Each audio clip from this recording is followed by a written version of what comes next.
అభిమానులు ఎంతగానో ఎదురు చూసిన చిరు 150వ సినిమా ఖైదీ నెంబర్ 150 వచ్చేసింది. బాస్ ఈస్ బ్యాక్ అంటూ రీ ఎంట్రీతోనే మంచి హిట్ సంపాదించుకున్నాడు. ఇకపోతే తదుపరి చిత్రం ఏంటి, ఎవరితో సినిమా చేస్తారు, అసలు డైరెక్టర్ ఎవరు, సినిమా ఎలా ఉండబోతుందన్న విషయాలు అభిమానుల్లో మళ్ళీ అలజడి చెలరేగింది.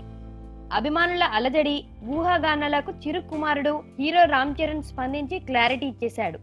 నాన్నతోనే నెక్స్ట్ ప్రాజెక్ట్ కు కమిట్ అయిన ఆ కుట్ర హీరో తను ఆశించిన స్థాయి సక్సెస్ ఇవ్వని డైరెక్టర్ కే అవకాశం ఇచ్చాడట.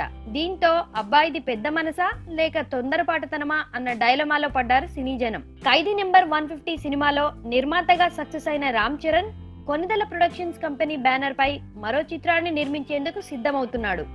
తన తదుపరి చిత్రంలోనూ నాన్న మెగాస్టార్ నే హీరోగా ఫైనలైజ్ చేసిన చెర్రీ దర్శకుడి విషయంలో మాత్రం అభిమానులకు పెద్ద జలకిచ్చాడు.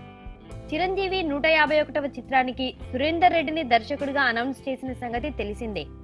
అయితే చరణ్ తన నిర్ణయాన్ని మరోసారి పునర్పరిశీలించుకుంటే మంచిదని చెబుతున్నారు సినీ పెద్దలు.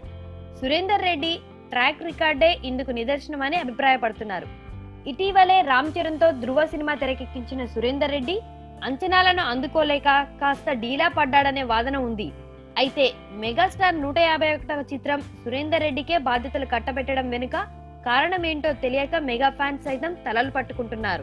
ఏమైనా చెర్రీ మాత్రం సురేందర్ పై అపారమైన నమ్మకాన్ని వ్యక్తం చేస్తున్నాడు. మరి చెర్రీ నమ్మకాన్ని సురేందర్ రెడ్డి ఎంతవరకు నిలుపుకుంటాడో చూడాలి.